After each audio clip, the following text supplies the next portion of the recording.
Hello, everyone, and welcome back to Authentic Conversation. I am Amarelis, and we have. And Susan, We good love these morning. intros. Good morning. No matter what we do, we get it started. We get such great energy when we know that we are about to talk to you guys. It's just amazing. So, thank you for tuning in. Thank you for all your love and support and all the subscriptions. We are loving and feeling the energy. Susan, it's amazing that we are now on our 11th recording. Not that I'm counting, but I am. And today, since we are following through with the universal law, we are touching base on number 8, which is the law of compensation. I have to work on that one. So, the law of compensation, and it's no wonder it's number 8 because the number 8 represents abundance in life. Ooh. When you think about, the reading of the cards, or just, if the number 8 is popping up in your life, so the 8 is about abundance, and the law of compensation, right, is about receiving. It's about receiving. It's about being open to allowing yourself to receive. So often we're programmed or trained to give till we have no more, and then guess what we do? We give more.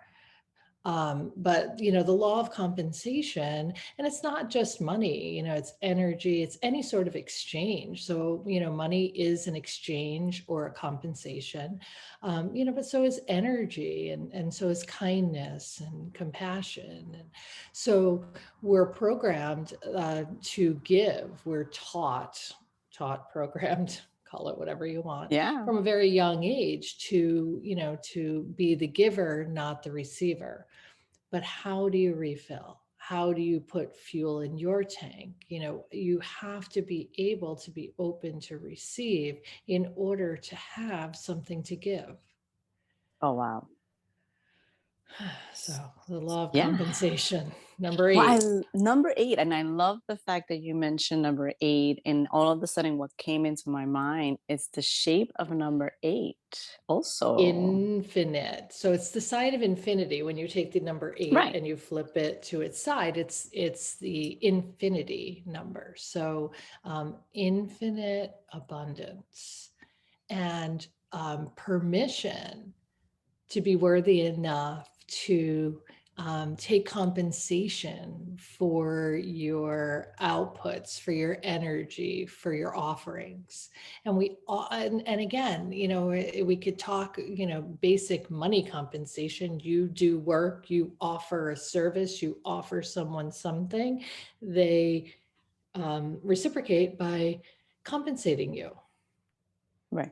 So, the more that you study, and this is what authentic conversation is, right? I'm mostly the student, and you're the teacher, and you're the student, and I'm the teacher. We're back and Mhm. forth, right? Absolutely. Um, and I always want to break it down to little bites. And what I get from this is the fact that you read the law of attraction. You read the fact that God created us in his image, and that the universe, we are stardust. We are the energy that when we unveil this veil, which is more than this conversation, that the energy will come back. And so that if we let go of the worriness, just if we become like nature, where we just go with the process and let it flow, abundance will come.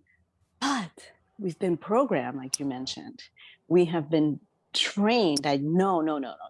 Got to go to school. You have to work hard. The hard worker is the one that makes it, the one that succeeds. And what is success?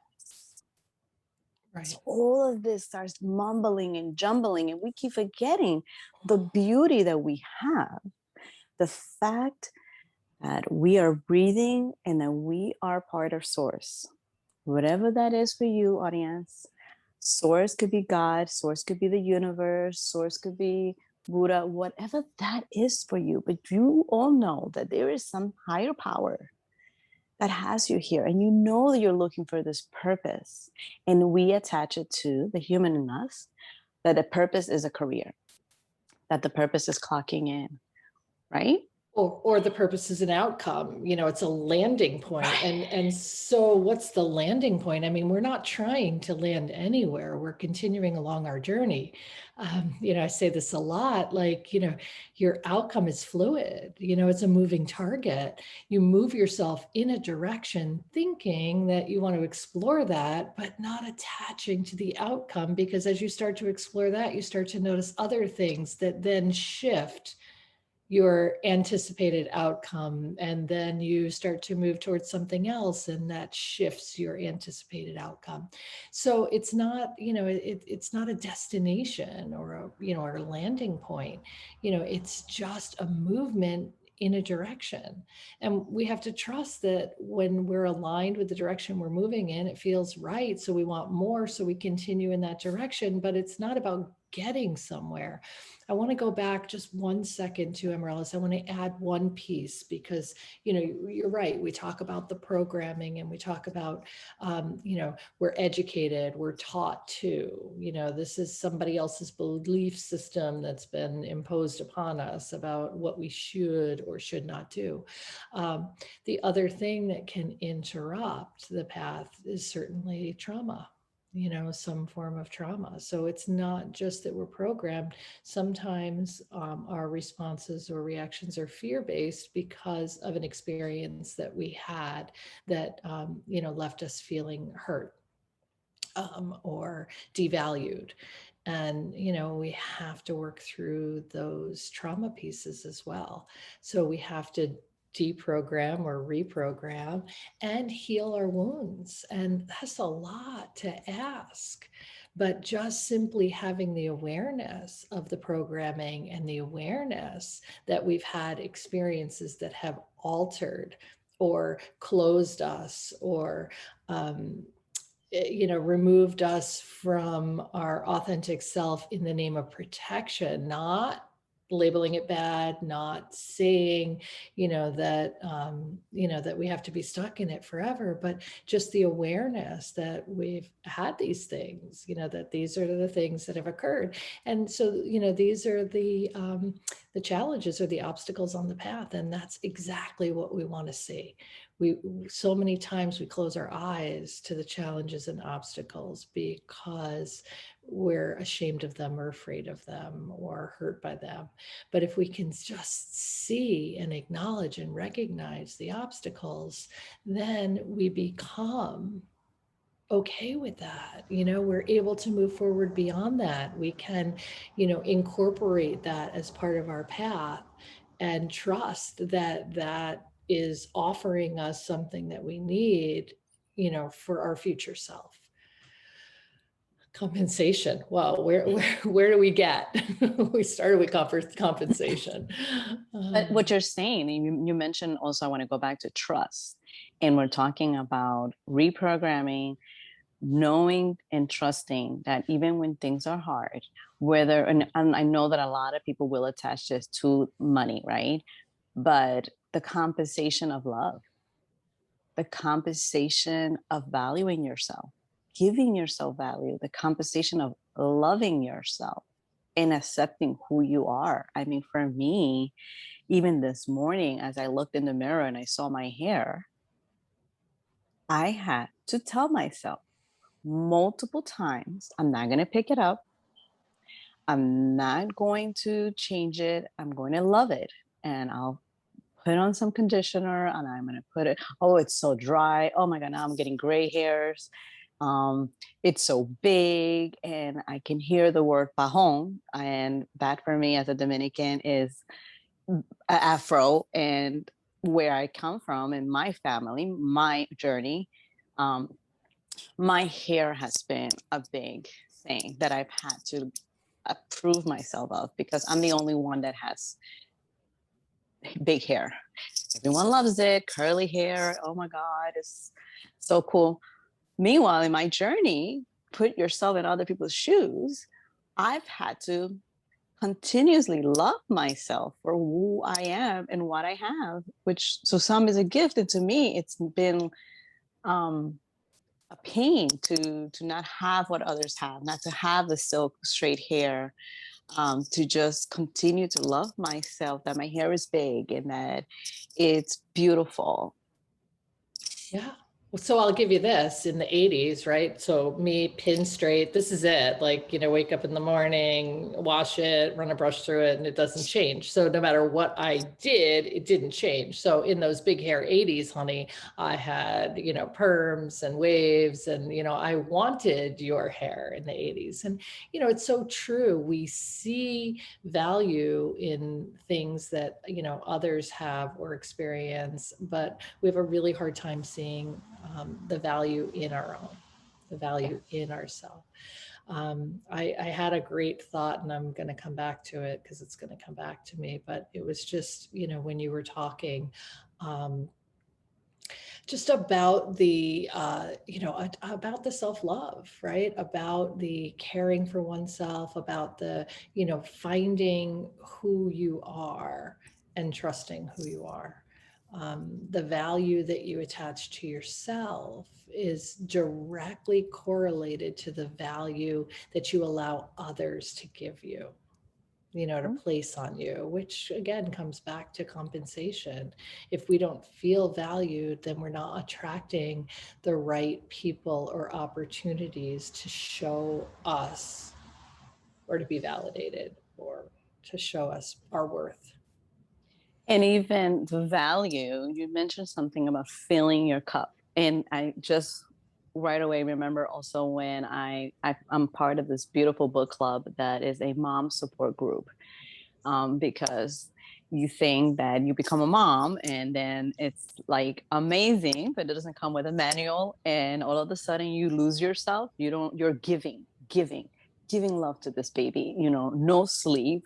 You're giving love to your husband. Now you're giving love to the house and you're just like depleting yourself because you are just not filling your cup. And in one of the books that we, as a parent book, it's like, you have to, when your child is having a tantrum or needing something, it's because their cup is empty. So we fill their cup, but we forget to fill our cup. And if then I'm a cranky mom and I'm just like, everything is annoying me. So now we're all a bunch of cranky people in the house. And I can't remember the book, but it was about filling our cup. And once I fill their cup and I know that their needs are met, I can set the boundary to say, okay, I know that I've spent quality time with you.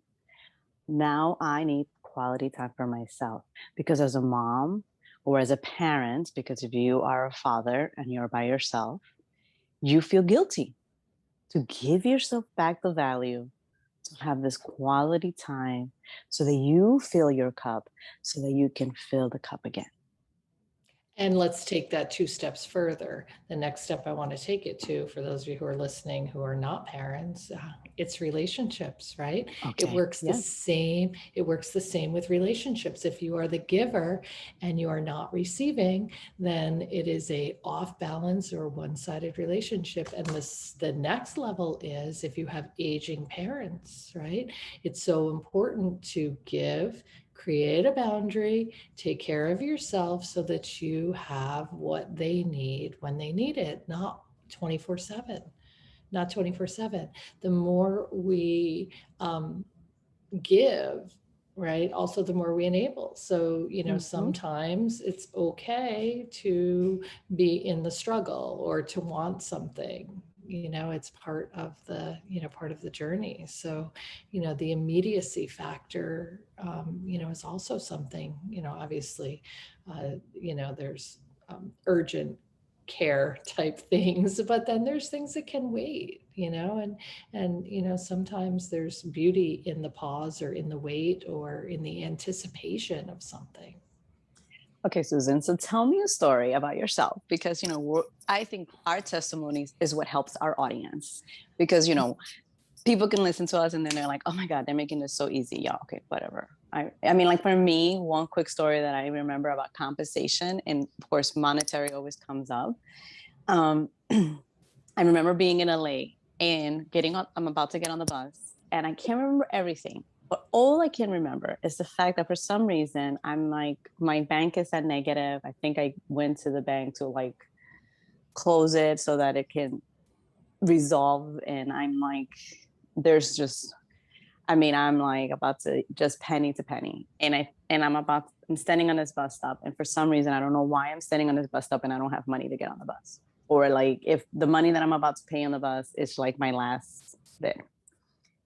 But the part that I remember is just this gentleman comes out of the bus and I'm standing there and he gives me the pass and he goes, here.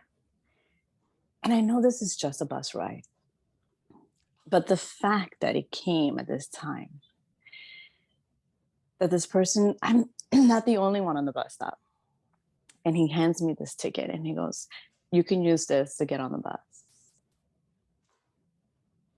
And how, Because yeah, the universe is looking out for you. I mean, again, monetary, it's the easiest one to grasp. I remember not having enough money to pay the mortgage, single mom, kids were little, really struggling, trying to figure out how I was going to maintain, very early in my divorce. And, I just remember the night before thinking like, I guess I'm just not paying the mortgage. Like, oh, you know and I was like, well, I'm gonna have to trust something. So something will show up, it will figure itself out. And the next morning I got my mail, and in it there was a check. And when I tell you verbatim, the check was for the amount of my mortgage. And it turns out that it was some life insurance policy that my parents had taken on me when I was a child, that had reached its plateau and cashed out.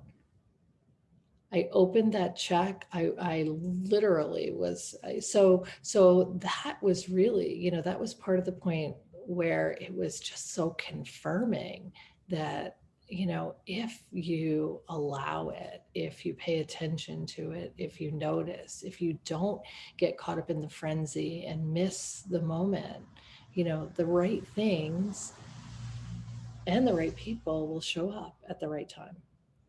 But we get so frenzied and frenetic in our head that we're trying to force and create. And I mean, the bottom line is, if I was not meant to continue to live there, then it would have worked out that way. yeah. And it goes back to all the laws that we've been talking about, right? Law of energy, law of attraction.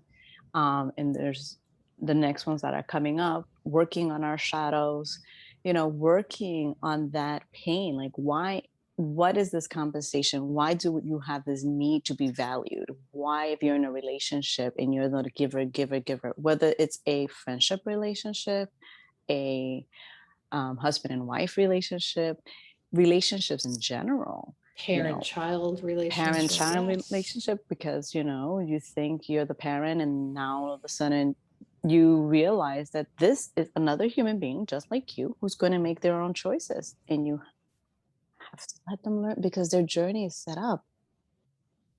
And so if you have found us in Authentic Conversations, this we have a meditation every Thursday night. We get together, so if you want to listen to the recordings, they are on our channel, and there is a meditation to this conversation that we're having right now with compensation.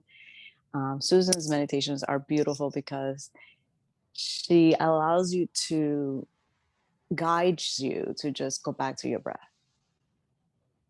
go back to the center of the moment.